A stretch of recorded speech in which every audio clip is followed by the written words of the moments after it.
Tu es plutôt petit-déj salé ou petit-déj sucré? Bonjour et bienvenue, ici on parle exclusivement de son naturel, que ce soit pour ta peau, ta santé et tes cheveux. Café, pain, croissant, pain au chocolat ou chocolatine, comme tu veux. C'est vraiment ça que l'on retrouve en général sur la table de nos petits déjeuners pour bien commencer la journée et prendre des forces pour tout le reste de la journée. Et en fait, c'est la mauvaise idée pour commencer la journée. Quand on mange sucré le matin, on a tendance à manger quand même beaucoup de sucre, déjà beaucoup de sucre raffiné, et c'est souvent des sucres rapides.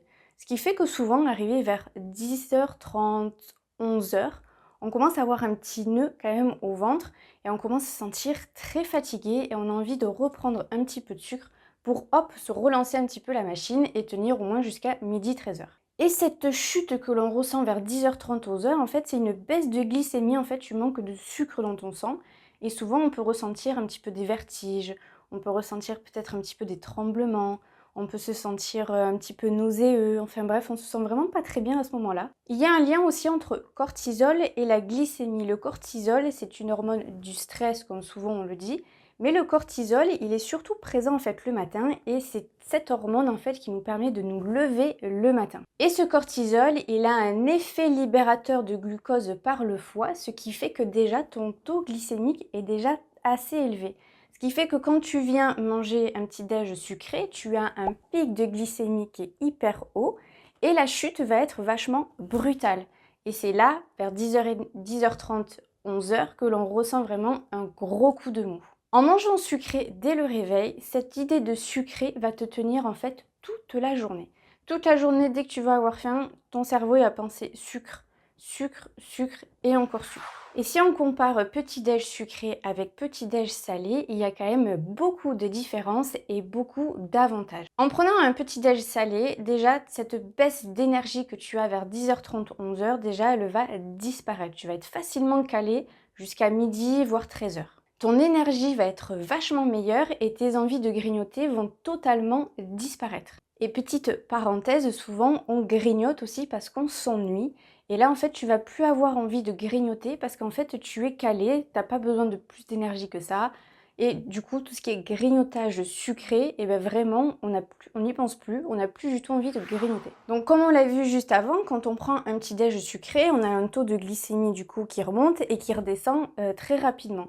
En fait, en prenant un petit déj salé, le taux de glycémie il va être légèrement élevé et il va redescendre petit à petit, ce qui fait qu'en fait, on ne va pas ressentir vraiment ce gros coup de mou assez brutal. Dans ton petit déjeuner salé, on doit retrouver des protéines, des lipides et quand même des glucides. Souvent, j'entends qu'il est très difficile de se préparer un petit déj salé le matin, que ça prend beaucoup plus de temps que de se faire couler un café et de manger un pain au chocolat ou une chocolatine. C'est vrai que oui, et non, ça peut prendre du temps, c'est vraiment une question d'organisation et c'est aussi une question de son bien-être. J'y suis arrivée, beaucoup de monde peut y arriver, ça vraiment c'est sûr, je te l'assure, tu peux y arriver. C'est vraiment une question un petit peu voilà, d'organisation et aussi une grosse préparation psychologique. Moi j'ai eu du mal avec le petit-déj salé pendant très longtemps. Jusqu'à ce que je me dise, bon allez, à partir de tel jour, tu manges salé le matin et c'est comme ça. Et chaque jour, je me suis répété cette phrase. Dans tant de jours, tu vas commencer ton petit déj salé. Dans tant de jours, tu vas commencer ton petit déj salé et demain, tu vas manger salé. Donc j'ai fait comme ça et puis finalement, c'est passé vraiment comme une lettre à la poste, comme on dit. Et j'ai commencé avec des choses que j'aime. Admettons, si tu aimes des œufs à la coque le matin, et fais-toi des œufs à la coque le matin. Vraiment, commence par des choses faciles. Il faut vraiment aussi que ça te fasse plaisir.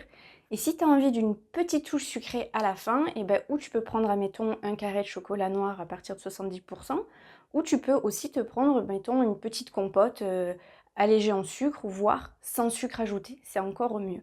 Et tu vas voir que toute la journée, vraiment, tu vas pas avoir envie de grignoter, tu vas te sentir beaucoup mieux, ton énergie va être meilleure, ton taux de concentration aussi va être meilleur.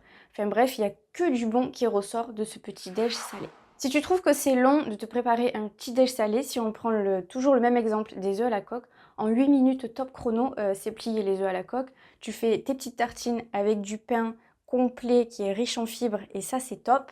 Ensuite, tu prends, si tu veux, une petite margarine, un petit beurre ou un petit fromage aussi qui est plutôt pas mal. Et puis, bien sûr, tes œufs, ça prend vraiment 8 minutes, montre en main, top chrono. J'ai fait le test. Donc, en 8 minutes, c'est sûr, ton petit déj, il est fait. Si, admettons, vous êtes plusieurs dans la famille, et ben c'est vachement plus rapide. Tu mets 5-6 œufs, voilà, et chacun prend son truc. Tu peux te faire plaisir aussi un petit peu avec de charcuterie, mais attention, quand même, une meilleure charcuterie, quand même, c'est toujours mieux. Enfin, ouais, et puis il y a des trucs aussi que tu peux préparer la veille, hein. Mettons, je sais pas, si tu t'es fait une omelette la veille, et ben tu peux la garder pour le lendemain matin. Si tu t'es fait, je sais pas, une tarte ou peu importe en fait ce que tu as fait la veille, tu peux, admettons, le reconsommer le lendemain matin. Voilà, c'est des petites choses qu'on peut mettre en place qui sont plutôt sympas et qui font gagner du temps le matin. Pour pas faire un truc trop long, en barre de description, je te mets du coup des exemples de petits déjeuners et je mets même des exemples aussi pour nos amis qui sont végétariens. J'ai fait le tour pour cette vidéo. Si tu as des questions, eh ben, n'hésite pas en commentaire ou sur mon compte Instagram qui est juste là. Et surtout, si tu testes le petit déj salé, eh ben, donne-moi des nouvelles. Sur ce, je te dis à la prochaine. Ciao.